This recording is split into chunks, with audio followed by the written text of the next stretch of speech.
Hey, welcome to Viking Preparedness. I am Pastor Joe Fox. I'm down here checking out this road. It got hammered. We survived. Hold on, I got to grab this thing correctly. We survived the deluge of 2017. I've got some video coming out on that, but I have to edit it first. So I'll go to a place with electricity one of these days, get some pieces put together. Wow. I don't know if you can see this, but it is tore up. I don't know I guess I could get my little pickup truck down here. Man, bummer. Yeah, this is some damage. Anyway, we survived and some cool things happened, and I've got video of that, so I'll put it all together eventually the next day or so and show it to y'all. But today, and I may interrupt myself while I'm looking at this horrid mess that used to be a road. Today I think I'm going to spin off of a post that North Georgia Viking put up, and you know, I got a special place in my heart for North Georgia. Wow, this is a mess. Is it Rudder or Frank D. Merrill? What's the ranger camp called there? Man, it's been a few decades since I went there. I mean, I'm sure it's changed greatly since I was there, but I do remember the blueberry pancakes fondly. Anyway, he put up a post, and again, these are just my words for what I recollect he said, but it was something along the lines of, you know, being a prepper sometimes, you just go weeks and months and years getting ready and nothing big, you know, along this frame of TEOTWAWKI or WROL. Nothing big happens. And it's a major letdown, man. It's a bummer when one realizes that one is just going to have to continue to live out one's sad, non-eventful life, boring life. Bummer, dude. Something like that. And I don't know North Georgia Viking, but I think I like him from his comments. And so I'm not giving you guff. I'm just going to disagree on this video. And use it as a launch pad, right, to talk. So thank you for the comment. Let's go with it. Man, this is horrible. I don't know if I can bring my truck down here without hurting the tires. If one lives one's life thinking, oh God, I hope the leveling that Pastor Joe talks about happens. It'll change so much, and I will no longer be this useless cog in a big wheel living a sad and uneventful life. You know, adventure will happen in real life and yada, yada, yada. Man, I think that's a horrible way to go through life. I think if one feels that way about one's life now, if one thinks one is living a boring, a dull, worthless-ish existence, it's getting too windy to talk here. One needs to change one's stars, as they say in A Knight's Tale. You need to change your destiny. You need to grab a hold of it and get going. Change what you're doing. You can do it. Man, I've given that talk on this road before.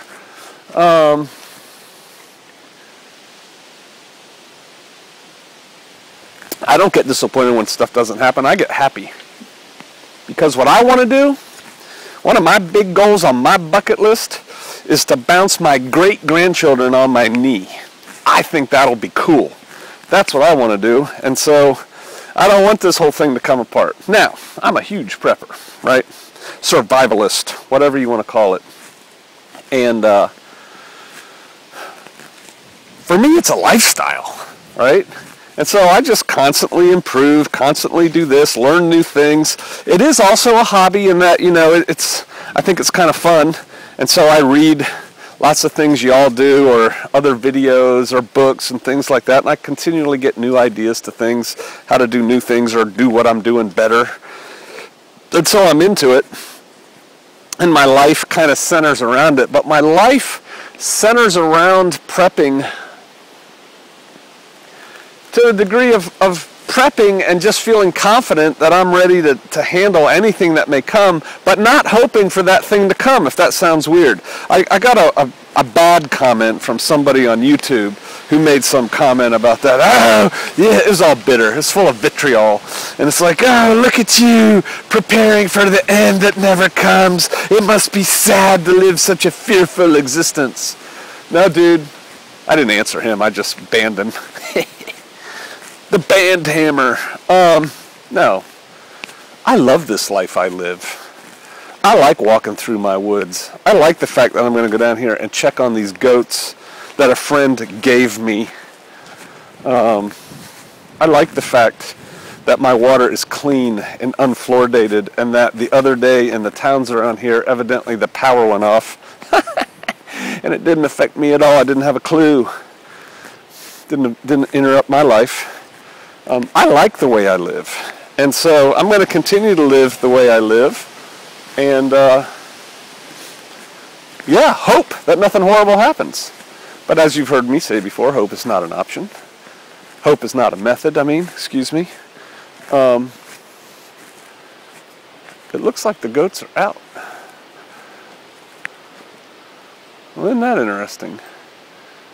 The fence, I know I'm interrupting myself, but you know, we're on a journey, right? And we're talking about my prepping lifestyle and how I don't care that the world's not ending. This fence is open.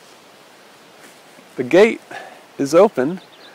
And yet, the goats are in the enclosure. At least 1, 2, 3, 4, all the goats except the billy. I think the billy's tied out.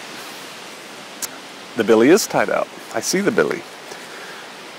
So, I like the lifestyle I live. I live a prepper lifestyle, and I kind of like the fact that I don't have to walk around with a rifle right now, fearing for my life in case something bad happens. So, there's that. What the heck? Alright, I know, I keep interrupting myself, but you know, I'm talking to you, but I'm walking and seeing this stuff. I'll show you up here. I think there was more.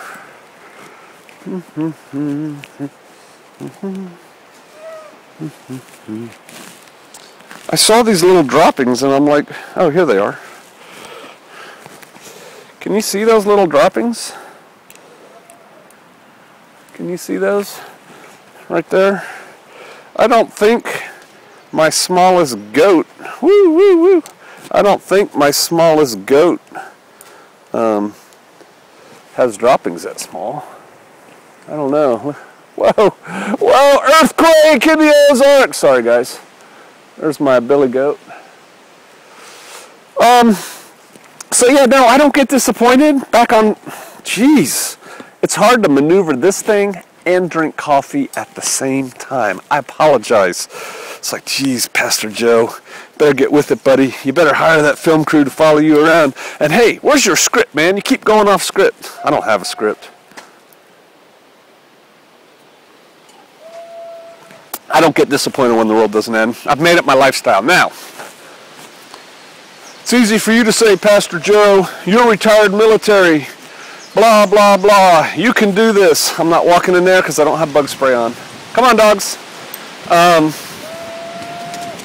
Yeah, I made choices in my life that set me up for the life I currently lead. But it's never too late for you to make choices. You know those videos I just did with a youngish man? I don't know how old he is. I'd say he's somewhere around 30-something, on the lower side of 30-something.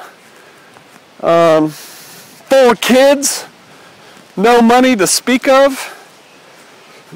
You know, he's certainly not wealthy. He did it. He's probably walking around his woods right now too, living his preparedness lifestyle, not hoping for the world to end, hoping for some good weather so he can cut down some trees or something, you know? I mean, make your life. Do what you want to do. You got to be honorable. I'm not saying do what thou wilt, like Satanists say. You know, you have to honor the Father. But within that, there's a huge scope of what you can do. And I guess that's what midlife crises are made of, right? You get to be a little bit younger than me, when does a midlife crisis happen? Because I never had one. Well, if the average person lives to be 78, that would be around 30-something, right? That's kind of sad.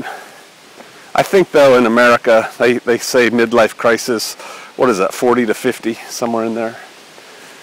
But that's why people have them, right? Because they wake up one day, they look around, and they go, what in the heck have I done for the youth of my life, for the best years of my life? What have I accomplished? And then they go crazy, right? They get a mistress or a Corvette or, you know, usually do something that's mildly self-destructive. Trying to recapture something they will never recapture, something they just lost. But here's what I say. At any point in this journey, you can decide to change directions. At any point. At any point in your life, you can decide to follow Jesus. I have decided to follow Jesus. At any point in your life, you can decide to stop doing the self-destructive things that you do. At any point in your life, you can decide, you know what? I think I'm going to run a marathon. You can. And then I don't get it from y'all, from the Vikings. If this was a YouTube video, I'd get it. You don't understand, Pastor Joe. I've had 2 knee replacements. If you want to run a marathon, you can run a marathon. There's guys who do the marathon with no legs in those wheelchairs. What do you want to do? Don't be sad. Don't be disappointed in your life. If you do a self-assessment and you decide, this is just not working, good! You've identified the problem. Do something that works. I used the example, I've probably used it on here, right? Going to Maine. And it came up one time. I'm going to get mildly politically incorrect and insensitive here. I'm not trying to offend you personally, whoever is about to get offended. I went to a suicide prevention class. Had to do it in my job. A couple days long. And I remember thinking, okay, I've been through the class. I can get an A on the test, but I still don't get these people. And back then, when I used to not realize that thoughts and words have power, I would vocalize a horrible life. Blah, blah, blah. If all these terrible things were going on in my personal life, life is hopeless, all that, I would not swallow a handgun or hang myself or poison or jump off a bridge or whatever these people do. I would just totally change my life. And that's where I came up with the Maine scenario. I said, you know, I guess we'll go there a little bit. You know, my old lady hates me. She's evil. My kids are evil. My job is evil. I just can't take it anymore. My boss hates me. You know, whatever. I said, man, I'd just walk away from it. Walk away, go to Maine, because it's a place, I've only been to one little corner of Maine. I've never really been to Maine. Go to Maine, hire on as a lobsterman, or cleaning out a restaurant or something. Just totally reinvent myself and start over. I have confidence I could do that without using my resume. Can't use my resume if I tell everybody my name's Pete Snyder, you know, whatever, just make up a name. I have no doubt. And I have no doubt you could do it too if you take on the, you know, positive attitude, proper mental attitude. So when you start finding yourself feeling sad, and I guess I'll wrap this up, I'm kind of bummed out now. We got Vikings thinking it's getting bummed out about the end of the world didn't happen. I'm glad the end of the world didn't happen. I'm glad I don't have to start eating lots and lots of cornbread and beans. But man, just please take the steps now to change the things you don't like about your life. You can do it. Just decide you're gonna do it. And do it. If you tell yourself, I can't, then you're right, you can't. I guess I'm gonna tell you a little story. My wife and I were running the Marine Corps Marathon. And I told her that I would run with her at her pace as long as we were not in danger of getting kicked out of the race for being too slow. Because they have gates that you have to make it through, and if you don't get there at a certain time, they kick you out. Because I needed to run that marathon in order to get into a 50-mile race that was coming up, and I needed to run that 50 in order to get into a 100-mile race that was coming up. So really the marathon was just a training run for me. And my wife did fine. And so we ran it. And if you haven't run the DC, the Marine Corps Marathon, it's all through Washington, D.C. It's a pretty run. There's way too many people on that run.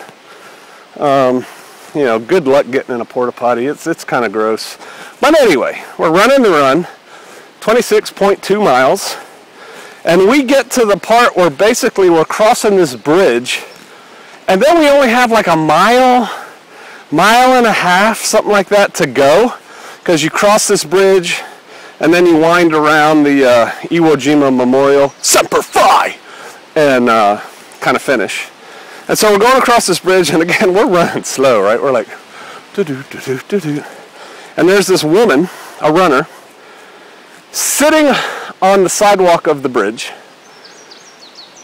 head in her hands, down by her knees, and she is sobbing. And I see her up ahead, and I tell my wife, I want to go check out that lady. So I run up there, and I'm like, hey, are you okay? This is what she says. I can't do it. I can't do it. I said, you can do it. Get up and walk. I can't. I said, did you injure yourself? Is your ankle okay? She looks fine. You know, her ankles aren't swollen or anything. Yes. I can't do it. I said, you can do it. You still have like 3 hours to finish this thing. And again, it was only like a mile. I said, come on, just get up and just walk. That's all you got to do is walk. I can't. She's crying. I can't. I said, you could crawl. Come on, just get up and put one foot in front of another. Nope. She was done. Mentally and emotionally. She was far from being done physically. She could have jogged that mile. She quit. People do that in life. I told her, I said, you're going to hate yourself tomorrow when you don't finish this thing and you look back and you say, man, all I had to do was stand up and just walk. So don't be that woman on the bridge. If you find yourself at a place where you're thinking, man, this is horrible, my little battery light just came on. You just got to get up, put one foot in front of another, decide what you want to do, and go get it. Do the best you can with what you got where you're at, and I'll see you out there.